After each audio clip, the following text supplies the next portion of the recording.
राम राम, जय माता जी। मेरे यूट्यूब चैनल पर आप सभी का स्वागत है। आप सब कैसे हैं? मैं आशा करती हूँ आप सब स्वस्थ रहेंगे, मस्त रहेंगे, अपने अपने काम में व्यस्त रहेंगे। मैं भी अच्छी हूँ। मैं आज एक ऐसा दर्द भरा गीत सुनाने जा रही हूँ जो अहमदाबाद में 12 तारीख के प्लेन हादसा हुआ है उनके ऊपर। जितने भाई बहनों जिनको भी शरीर, जितने लोगों को शरीर शांत हुआ है, भगवान से मैं प्रार्थना कर रही हूँ, भगवान उनको आत्मा के शांति दे। चलिए देर न करते हुए मैं ये गीत सुना रही हूँ, आप लोग सुनिए। झर झर झरे नैनवा, सुन भैले घर अंगनवा। झर झर झरे नैनवा, सुन भैले घर अंगनवा। कौन गलती भैले रे जहाजिया, कि पियावा के जनवे लिहले।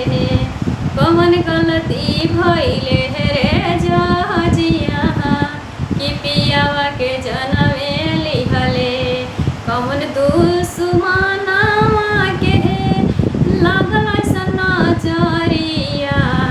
कौन दुश्मनवा के लागल ऐसन नजरिया। जीते जी जार गइले आगी में शरीरिया। जीते जी जार गइले आगी में शरीरिया। मंगिया के सिंदूर धोआइल रह गइल सपनावा हो। मंगिया के सिंदूर धोआइल रह गइल सपनावा हो।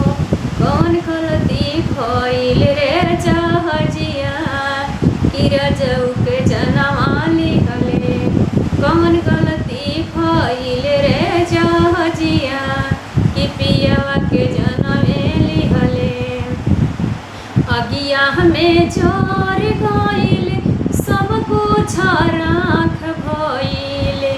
अगिया में जर गइल सब कुछ राख भइल। केकरा से कहब दिल के बतिया। केकरा से कहब दिल के बतिया। हो कौन गलतिया। अगिया में जर गइल सब कुछ राख भइल। केकरा से कहब दिल के बतिया। हो कौन गलतिया। केकरा से कहब दिल के बतिया। हो कौन गलतिया। कौन गलती भइल रे जहाजिया, कि पियावा के जनवे लिहले। कौन गलती भइल रे जहाजिया, कि पियावा के जनवे लिहले। झर झर झरे नैनवा, सुन भइले घर अंगनवा। कौन गलती भइल रे जहाजिया, कि पियावा के जनवे लिहले। तो ये दर्द भरा गीत आप सबको कैसा लगा और